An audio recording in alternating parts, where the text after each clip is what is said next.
إله إلا الله ما لنا رب سوى. الحمد للہ رب العالمین والصلاة والسلام علی حبیبہ سید المرسلین وعلی آلہ وصحبہ اجمعین، اما بعد۔ نبی آخر الزمان حضرت محمد مصطفیٰ صلی اللہ علیہ وسلم کو اللہ تعالیٰ نے عظمت و بزرگی اور بلندی کا اعلیٰ مقام عطا فرمایا ہے۔ کہنے والے نے سچ کہا ہے، بعد از خدا بزرگ تو یہ قصہ مختصر قرآن میں اللہ نے اعلان کر دیا ہے، وَرَفَعْنَا لَكَ ذِكْرَكَ۔ اللہ تعالیٰ نے آپ کو اپنا ایسا محبوب بنایا ہے کہ آپ کی شان میں معمولی گستاخی بھی اللہ کو گوارا نہیں ہے، اللہ کو پسند نہیں ہے، اور قرآن میں اللہ نے صاف لفظوں میں اعلان کر دیا ہے، اِنَّا كَفَيْنَاكَ الْمُسْتَهْزِئِينَ، کہ آپ کا مذاق اڑانے والوں اور استہزاء کرنے والوں سے انتقام لینے کے لیے ہم کافی ہیں۔ چنانچہ مفسرین نے لکھا ہے کہ اللہ تعالیٰ ایسے لوگوں کو ضرور عذاب میں مبتلا کرتے ہیں جو نبی کی شان میں گستاخی کرتے ہیں، نبی کا مذاق اڑاتے ہیں، نبی کو ایذا پہنچاتے ہیں۔ ایسے لوگوں کو اللہ ہرگز معاف نہیں فرماتے۔ نبی اکرم صلی اللہ علیہ وسلم کی زندگی میں بھی اور آپ کی حیات طیبہ کے بعد بھی مختلف ایسے واقعات پیش آئے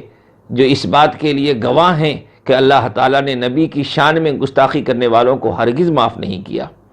آپ کی زندگی میں آپ کے بدترین دشمنوں میں ابو لہب کا شمار ہوتا ہے۔ اللہ تعالیٰ نے اس کی موت کو بدترین موت بنا کر کے اسے نشان عبرت بنا دیا۔ سیرت نگاروں نے لکھا ہے کہ غزوہ بدر میں وہ موت کے خوف سے شریک نہیں ہوا، لیکن جس کو اللہ تعالیٰ نے بدترین موت سے دوچار ہونے کا فیصلہ کر دیا ہے وہ کب تک بچ سکتا ہے؟ چنانچہ غزوہ بدر کے چند ہی دنوں کے بعد وہ مہلک بیماری میں مبتلا ہوا، اس کے بدن میں خطرناک پھوڑا نکل گیا اور وہ پھیلتے پھیلتے اس کے پورے جسم میں پھیل گیا، اور اس کے پورے جسم میں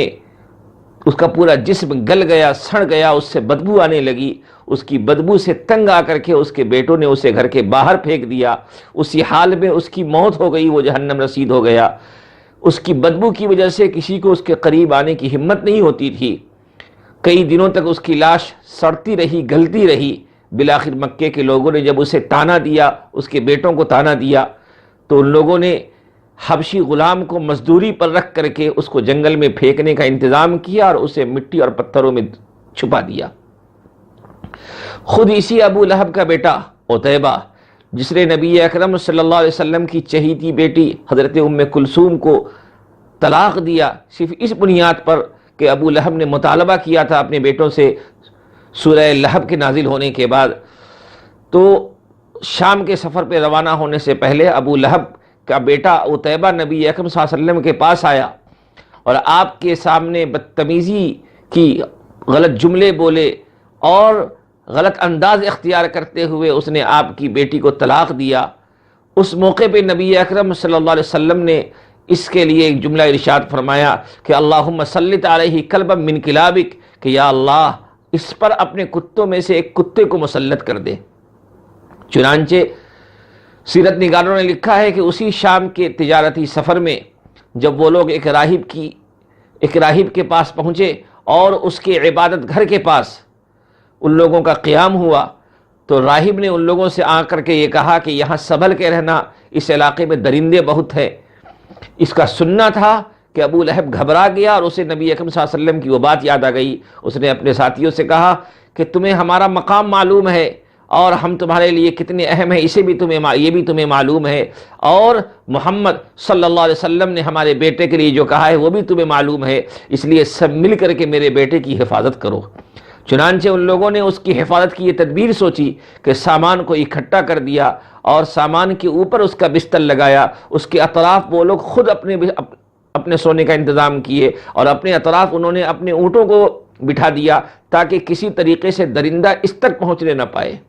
لیکن اللہ تعالیٰ نے جس کے لیے ہلاکت کو مقدر کیا ہے، وہ کتنی ہی تدبیر کیوں نہ کر لے بچنے کے لیے، لیکن وہ اللہ کی پکڑ سے، اللہ کے عذاب سے نہیں بچ سکتا ہے۔ چنانچہ ایسا ہی ہوا، رات میں شیر ان لوگوں کے پاس آیا اور سبوں کے منہ کو سونگھتے ہوئے وہ ابو لہب کے بیٹے عتیبہ کے پاس پہنچا اور اس پر حملہ کر کے اس کے سر کو تن سے جدا کر دیا۔ ان کی کوئی تدبیر کام نہ آئی۔ تو یہ واقعہ بتا رہا ہے، خود ابو لہب کی موت کا دردناک واقعہ یہ بتا رہا ہے کہ اللہ تعالیٰ ایسے لوگوں کو ہرگز نہیں معاف کرتا، ایسے لوگوں کو عذاب میں ضرور مبتلا کرتا ہے۔ مکی زندگی میں جن جن لوگوں نے نبی اکرم صلی اللہ علیہ وسلم کو ستایا، سب کے سب کسی نہ کسی بیماری میں، کسی نہ کسی مہلک بیماری میں اور کسی نہ کسی آفت میں مبتلا ہوئے، اور اس پریشانی میں مبتلا ہو کر کے وہ سب کے سب جہنم رسید ہو گئے۔ نبی اکرم صلی اللہ علیہ وسلم کی زندگی ہی میں غزوہ احد کا واقعہ ہے کہ جب نبی اکرم صلی اللہ علیہ وسلم دشمنوں کے بیچ گھر گئے اور دشمنوں نے آپ پر حملہ کیا، اس موقع پہ عتبہ ابن سعد، عتبہ ابن ابی وقاص اور ابن قمیہ، ان دو لوگوں نے خاص طور پہ آپ کو اس وقت بہت تکلیف پہنچائی اور آپ پر پتھر پھینکا، آپ پر تیر کو پھینکا، جس کی وجہ سے آپ صلی اللہ علیہ وسلم شدید زخمی ہو گئے۔ اور آپ کی اس زخمی کیفیت کو دیکھ کر کے ابن قمیہ نے اپنی بہادری کا اعلان کیا۔ نبی اکرم صلی اللہ علیہ وسلم نے اس موقع پہ ان لوگوں کے لیے دو باتیں ارشاد فرمائی، یا اللہ، ایک تو یہ فرمایا کہ یا اللہ ان میں سے کسی پر سال بھی گزرنے نہ پائے کہ سب کے سب کی موت ہو جائے۔ اور ابن قمیہ سے کہا، جب وہ اپنی بہادری کا اعلان کر رہا تھا اور اپنے آپ کو بہادر ثابت کرنا چاہ رہا تھا، تو نبی اکرم صلی اللہ علیہ وسلم نے اس سے کہا کہ اقمعک اللہ، اللہ تعالیٰ تجھے ذلیل و رسوا کرے۔ حضرت سعد بن ابی وقاص رضی اللہ تعالیٰ عنہ فرماتے ہیں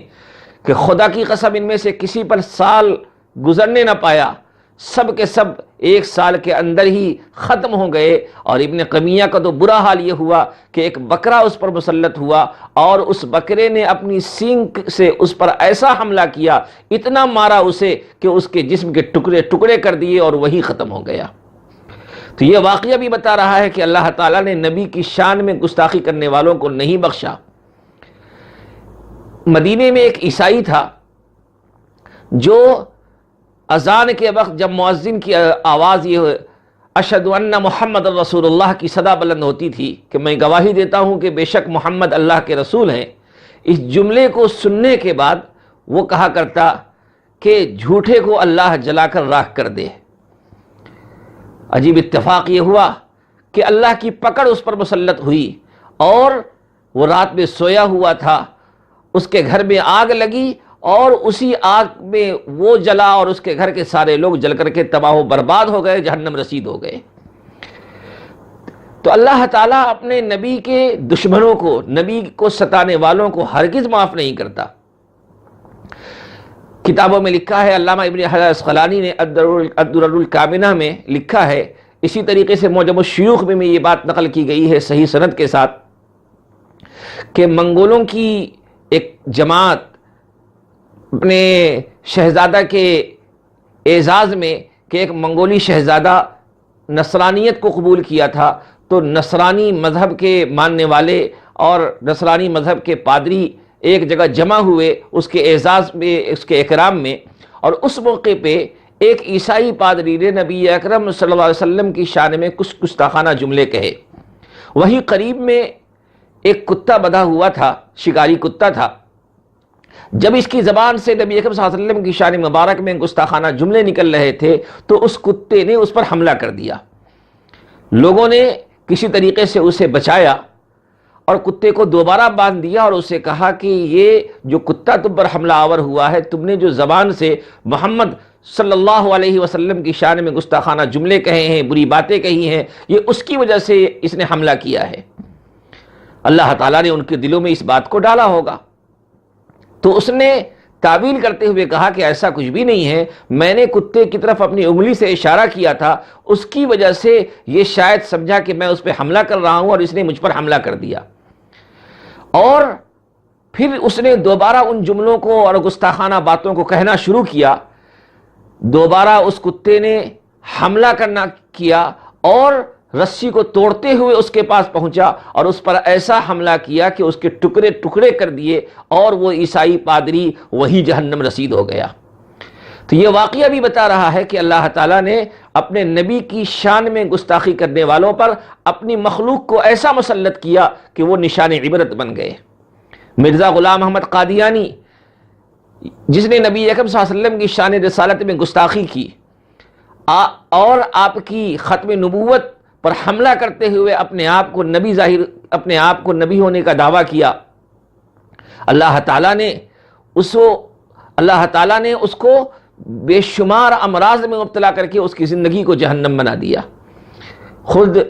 ایک طرف تو اس نے اپنے بارے میں لکھا ہے، دعویٰ کیا ہے کہ اللہ نے اس کو یہ ضمانت دی ہے کہ اللہ اس کی حفاظت کرے گا، ہر قسم کے برے امراض سے اللہ نے اس کی حفاظت کا وعدہ کر لیا ہے،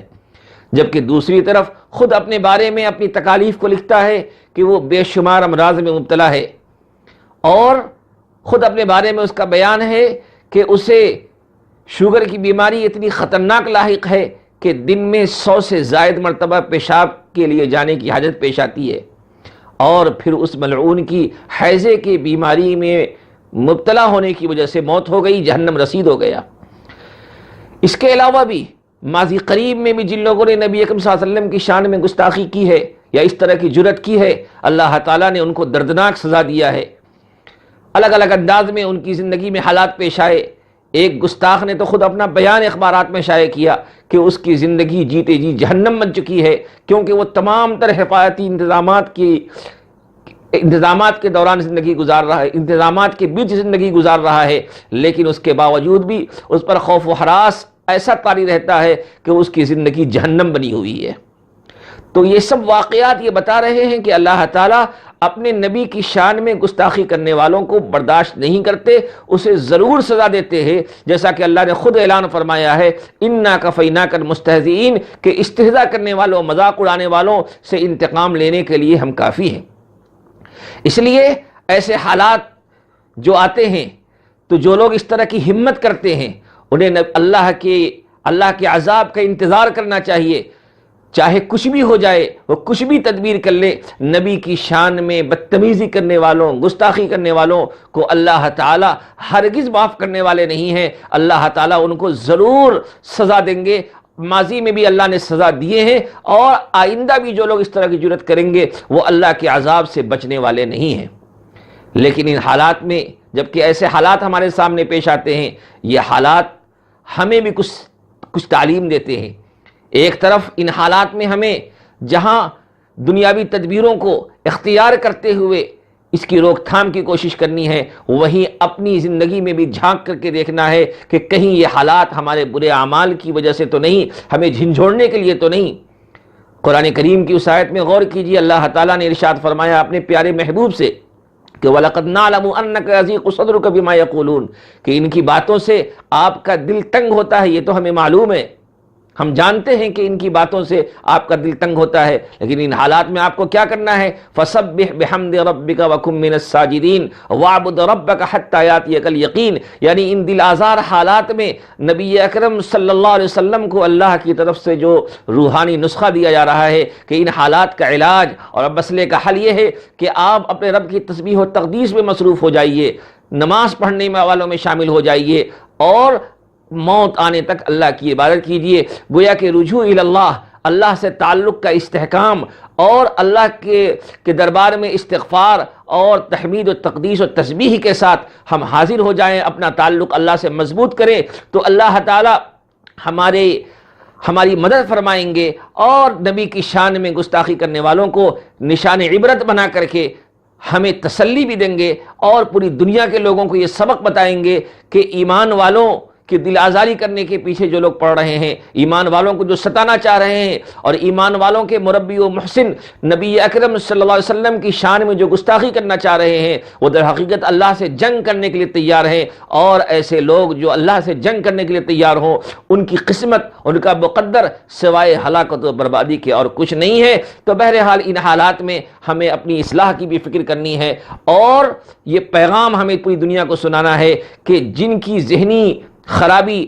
اور جن کی ذہنی آوارگی انہیں ان باتوں پر آمادہ کر رہی ہے، ان کے ذہنوں میں اس طرح کے خیالات پیدا کر رہی ہے، در حقیقت وہ اپنی ہلاکت کا انتظام کر رہے ہیں، اللہ کی پکڑ کا انتظام کر رہے ہیں۔ اگر انہوں نے نبی اکرم صلی اللہ علیہ وسلم کی شان میں گستاخی کی تو ضرور ان پر اللہ کی پکڑ آئے گی، اللہ کے عذاب سے وہ بچنے والے نہیں ہیں۔ اور ساتھ ساتھ ہمیں اپنے اعمال کی بھی اصلاح کرنی ہے۔ اللہ تعالی ہم سبوں کو اپنے نبی اکرم حضرت محمد مصطفیٰ صلی اللہ علیہ وسلم کی عظمت اور آپ کی سچی محبت نصیب فرمائے، اور ہمیں آپ صلی اللہ علیہ وسلم کی سنت پر مکمل عمل کرنے کی توفیق نصیب فرمائے، اور جس دین کو آپ لے کر کے آئے، جس دین کی خاطر آپ نے قربانیاں دی، اللہ تعالیٰ اس دین سے ہمارے تعلق کو مضبوط کرے، اور ہمیں یہ توفیق دے کہ ہم اپنی زندگی کو نبی اکرم صلی اللہ علیہ وسلم کی تعلیمات کے مطابق ڈھال کر کے آپ کے سچے متبع بن جائیں۔ وصلی اللہ علی سیدنا محمد وآلہ وصحبہ وسلم تسلیما کثیرا دائما ابدا الی یوم الدین والحمد للہ رب لا إله إلا الله ما لنا رب سواه